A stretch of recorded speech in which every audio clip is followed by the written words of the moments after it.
Hi guys, Mimi's back. I'm here to read you a story. Last Stop on Market Street. Words by Matt de la Pena. Pictures by Christian Robinson.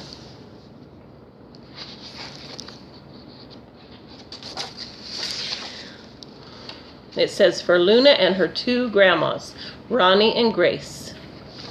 And then for Nana.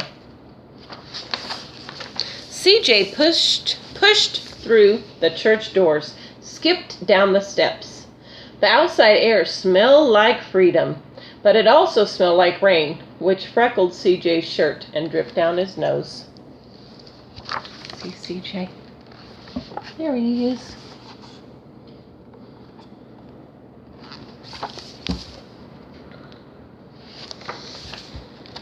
Sorry. He ducked under his Nana's umbrella, saying, how come we gotta wait for the bus in all this wet? Trees get thirsty too, his Nana told him. Don't you see that big one drinking through a straw? CJ looked for a long time, but never saw a straw. You think his Nana has a big imagination? From the bus stop, he watched water pool on flower petals, watched rain patter against the windshield of a nearby car. His friend Colby climbed in, gave CJ a wave, and drove off with his dad. Nana, how come we don't got a car?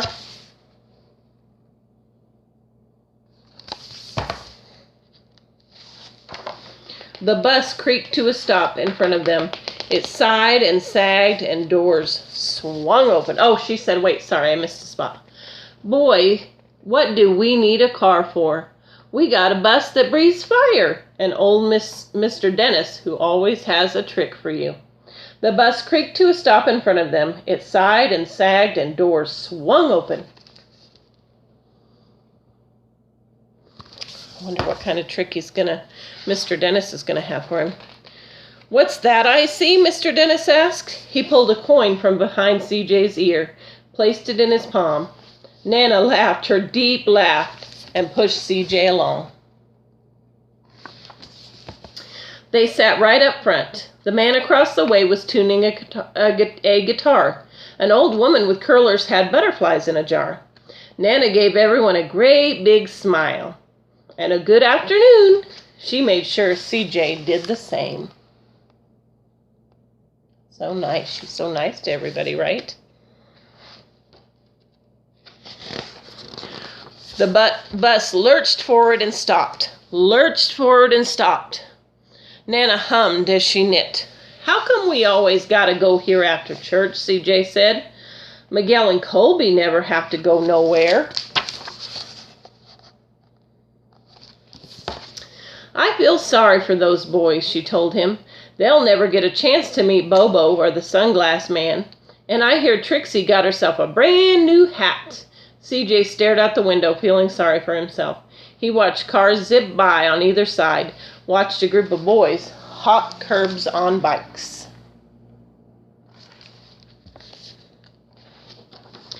A man climbed aboard with a spotted dog. CJ gave up his seat. How come that man can't see?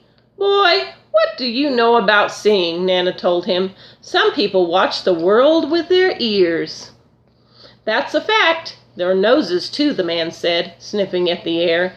That's a mighty fine perfume you're wearing today, ma'am.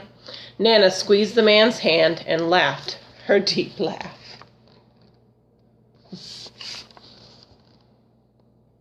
He can't see with his eyes, but he sees with his ears, right? You can hear all the sounds and stuff, and guess what it is? Two older boys got on next. CJ watched as they moved on by and stood in back. Sure wish I had one of those, he said. Nana set down her knitting. What for? You got the real live thing sitting right across from you. Why don't you ask the man if he'll play us a song? What did he wish he had? Yep, the headphones, the little player. CJ didn't have to. The guitar player was already plucking strings and beginning to sing. To feel the magic of music, the blind man whispered, I like to close my eyes. Nana closed hers too. So did CJ and the spotted dog.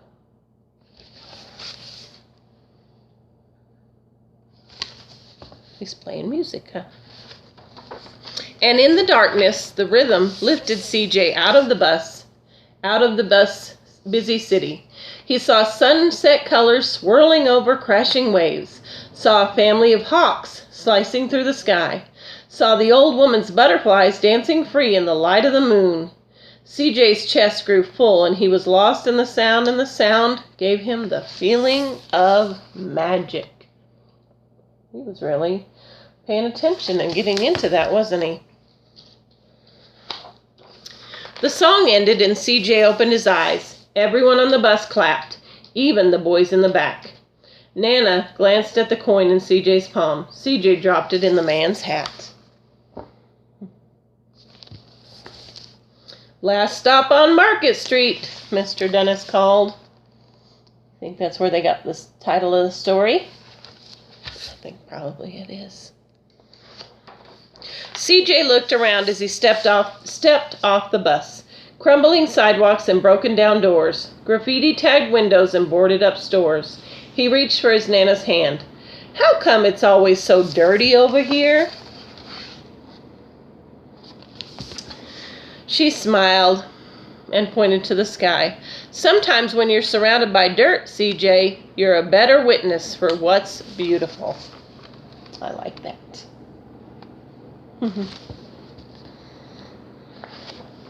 CJ saw the perfect rainbow arcing over their soup kitchen. He wondered how his Nana always found beautiful where he never even thought to look. See the rainbow? Here it is. He looked all around them again, at the bus rounding the corner out of sight, and the broken street lamps still lit up bright, and the stray cat shadows moving across the wall.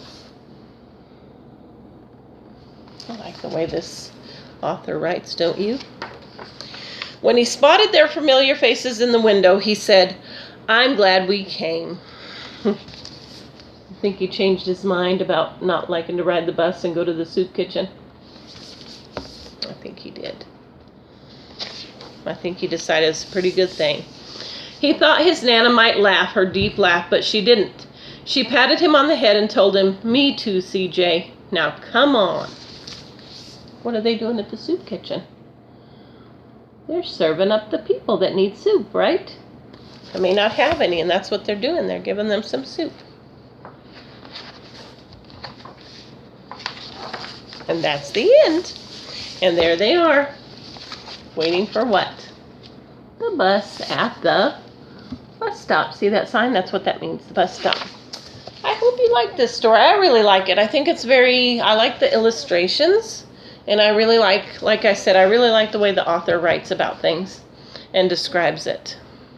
And I like the way CJ's Nana made him see the beauty in things that maybe other people can't see.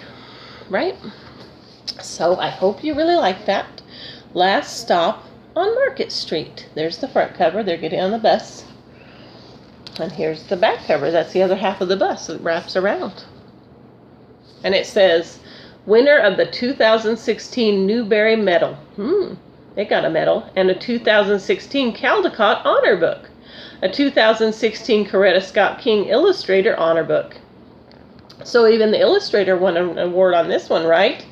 CJ and his grandma take a bus ride together, discovering the beauty and wonder of their vibrant neighborhood. Here is the spine with the name on it. And Mimi is going to sign off for now, but I will see you tomorrow, and we will do a craft together, okay? I'll see you then. Bye for now. I'll see you tomorrow on Mimi's Adventures.